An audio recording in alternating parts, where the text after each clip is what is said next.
सब कोई सो रहा होता है तभी आधी रात में बिजली कट जाती है और पंखा चलते चलते रुक जाता है। श्याम के बापू, ओ श्याम के बापू, मुझे कोने में सरका कर सारी पंखे की हवा खुद खा रहे हो। चलो खिसको थोड़ा, मुझको भी पंखे की हवा आने दो। अरे खाक पंखे की हवा खा रहा हूँ, मैं तो खुद गर्मी में मरा जा रहा हूँ। तभी सास ससुर की आवाज से गरीब बहू नदिया की नींद खुल जाती है। पूरे घर में अंधेरा मचा होता है। सासू माँ, ससुर जी, बिजली चली गई इसलिए पंखा नहीं चल रहा। हे भगवान, अब तो हो गई सवेरे तक की छुट्टी, सारी रात काली करनी पड़ेगी बगैर पंखे के। बहू तू कह रही है बिजली गई हुई है, पर देख अड़ोसी पड़ोसी वालों के यहाँ से एसी चलने की आवाज आ रही है। सबके घर में जनरेटर चल रहा है माँ, इसलिए। पता नहीं इन लोगों के पास इतनी संपत्ति आती कहाँ से है। बड़ी बड़ी कोठी बंगले बनवाए बैठे हैं और तो और घरों में एसी फ्रिज लगाकर बढ़िया जिंदगी जी रहे हैं, और एक हम जैसे गरीब लोग हैं जिनकी जिंदगी तेनाली राम जैसी है। ऐसा बोलते हुए बूढ़ी गरीब सास की आंखें गीली हो जाती हैं। गर्मी से बेहाल पसीनों में गीले बच्चे तनु दीपक भी उठकर बैठ जाते हैं। माँ मुझको बहुत तेज की गर्मी लग रही है, पंखा क्यों नहीं चल रहा? कहीं पंखा फिर से खराब तो नहीं हो गया? नहीं बच्चों, बिजली गई हुई है। माँ हाथ पंखा कर दो ना, पसीना आ रहा है। हाँ करती हूँ, आप सभी सो जाइए। नदिया सारी रात परिवार को पंखा करने में जाग कर निकाल देती और सूरज की किरण फूटने के साथ चूल्हा चौका करने में लग जाती है। चलो आज तो टाइम से पहले रोटी पानी बन गई, अब सबको खिलाकर थोड़ी देर दिन में सो जाऊंगी। हे भगवान जी, मटके में तो एक बूंद पानी भी नहीं है, ले आती हूँ। नदिया कमर में घड़ा लिए जाने लगती है। माँ मैं भी तुम्हारे साथ में चलूंगा, मुझको भी लेकर चलो। नहीं बेटा, तू घर में ही रह, बाहर बहुत तेज की धूप हो रही है, लू भी चल रही है, मेरा बच्चा है ना। नहीं नहीं मुझको ले चलो ना माँ। माँ ले जा बहू, इसको वहीं नदी पर से नहला कर भी ले आना, वैसे भी गर्मी तो गदर मचा रही है। दोनों मीलों दूर नदी पर आते हैं जो कि जंगल में से पड़ता था। नदिया की एक पुरानी आदत थी और जब भी वह पनघट पर पानी भरने आती तो पेड़ पौधों में भी पानी डालती थी। माँ मैं रोज देखता हूँ, तुम इस पेड़ को पानी क्यों देती हो? बतलाओ ना माँ। क्योंकि पेड़ पौधे में भी इंसानों की तरह जान होती है, इन्हें भी प्यास लगती है। सच्ची मुच्ची माँ, पर ये पेड़ तो बोलता भी नहीं है।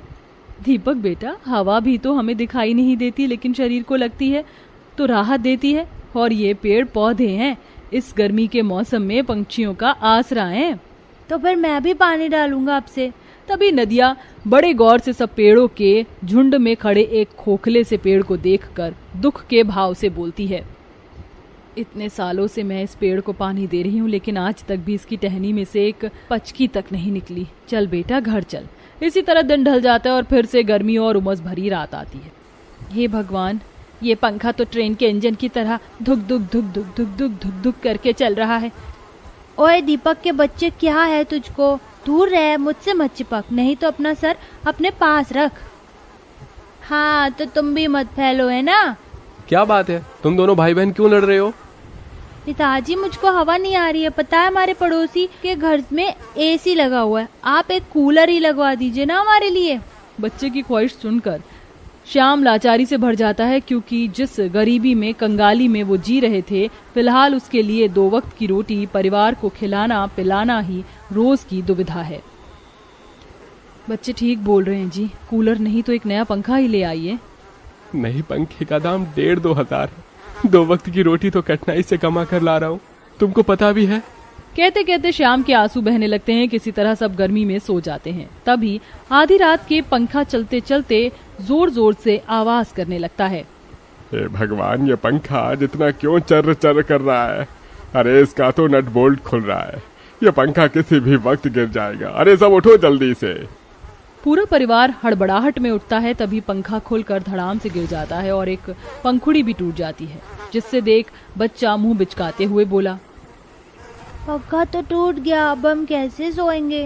हे भगवान, एक तो पहले ही गर्मी से इतने परेशान थे, पंखा भी खराब हो गया। अरे जो ही थोड़ी थोड़ी हवा तो दे रहा है, ये इकलौता सहारा भी छिन गया। इसे कहते हैं गरीबी में आटा गीला होना। एक गरीब परिवार में सामान का खराब होना जितना आसान था, उसे खरीदना उतना ही कठिन। पूरा परिवार सारी रात पंखे के बिना गर्मी से बेचैन होते हैं और सुबह तक सास ससुर बच्चों के शरीर में लाल लाल दाने निकल आते हैं। हे भगवान, इन घमौड़ियों ने तो पूरे शरीर को चिट्टी के जैसे भंगोर के रख दिया है। हाय दैया, ओहो हो। दादी, मुझको भी हाथ पैरों में खुजली हो रही है। जैसे ही सास पोते का शरीर देखती तो उसका दिल निकल आता है। हे भगवान मेरा लाल, देखो तो कैसे नाजुक हाथ पैर छिल गए हैं। अरे श्याम, आज पंखा ठीक करवा ले बेटा। ठीक है, जा रहा हूँ। नदिया लाओ 2 पंखा दो। पंखा लेकर श्याम दुकान पर आता है, लेकिन उसकी जेब में एक ढेला भी नहीं था। अरे पंखा तो बन जाएगा, मगर मोटा खर्चा लगेगा। 1000 रुपए लगेंगे। 500 और डालकर नया पंखा ले जाओ भैया। ये देखो, उषा का पंखा एकदम फर्राटेदार चलता है। इतना पैसा है नहीं काका जी, रहने दीजिए। मुंह लटकाए हुए पंखा लेके श्याम घर आता है। क्या हुआ जी, पंखा बनवा लाए? नहीं नदिया, दुकान वाला बहुत पैसे मांग रहा है। मैं जितना कमाता हूँ उसमें या तो आप सबका पेट ही भरवा सकता हूँ या पंखा खरीद सकता हूँ। कोई नहीं बेटा, तू दुखी मत हो, आज से आंगन में ही बिस्तर डाल लेंगे। वो दिन भी गर्मी में सोकर गुजरता है। कहर ढाती गर्मी में सबकी दुर्दशा हो जाती है। जो कि गरीब बहू नदिया से देखा नहीं जाता, वह हारे मन से नदी पर आती है। हे गिरधर गोपाल, मेरे गरीब परिवार का बेड़ा पार लगाओ। कोई तो रास्ता दिखाओ जिससे मैं अपने परिवार में पंखा ला सकूं। तभी एक टक वह सूखे पेड़ को देखती है। अरे, सूखे पेड़ के नीचे कितनी सारी हरी घास दूब उग गई है। इसका तो बढ़िया झाड़ू और दरी चटाई बन जाएंगे, जिसे बेचकर मैं पंखा ले पाऊंगी। पर जैसे ही नदिया घास को नोचने लगती है, एक दर्द भरी आवाज आती है।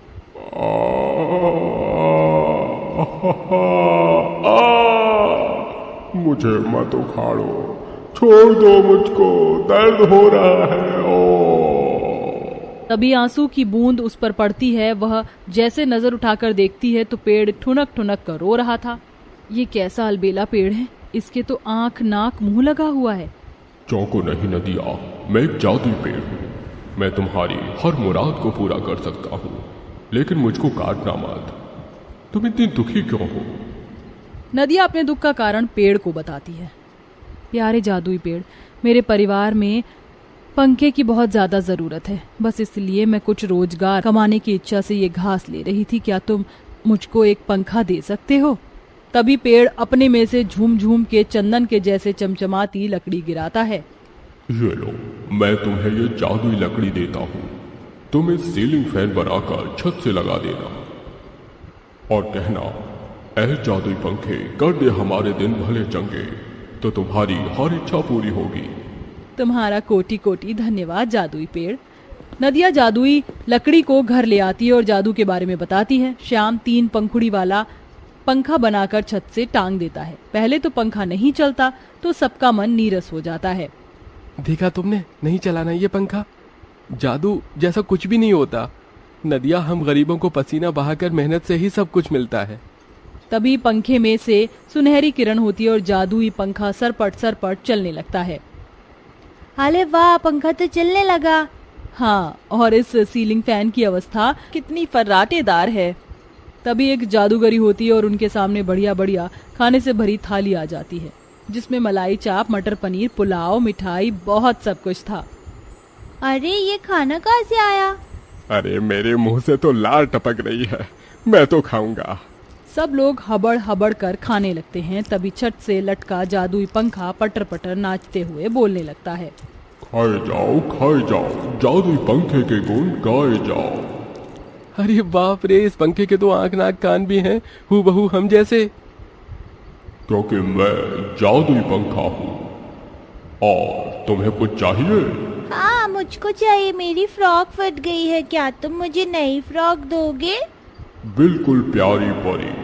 तभी पंखे में से एक रंग बिरंगी रोशनी निकलती है। तभी दीपक अपनी फरमाइश बताता है।